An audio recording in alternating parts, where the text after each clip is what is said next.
ദേശീയ കബഡി താരം സന്തോഷിന്റെ മരണം ആസൂത്രിത കൊലപാതകമെന്ന് പോലീസ്. സംഭവത്തിൽ സന്തോഷിന്റെ അടുത്ത ബന്ധുവിനെ പോലീസ് അറസ്റ്റ് ചെയ്തു.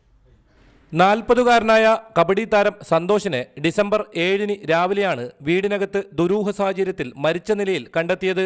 സന്തോഷ് ഉറക്കത്തിൽ മരിച്ചുവെന്നായിരുന്നു പ്രാഥമിക നിഗമനം. എന്നാൽ നാട്ടുകാരും ബന്ധുക്കളും മരണത്തിൽ സംശയം പ്രകടിപ്പിച്ചതിനെ തുടർന്ന് മൃതദേഹം വിദഗ്ധ പോസ്റ്റ്മോർട്ടത്തിനായി പരിയാരം മെഡിക്കൽ കോളേജിലേക്ക് കൊണ്ടുപോവുകയായിരുന്നു. പോസ്റ്റ്മോർട്ടത്തിൽ സന്തോഷിന്റെ മരണം കൊലപാതകമാണെന്ന് തെളിഞ്ഞു.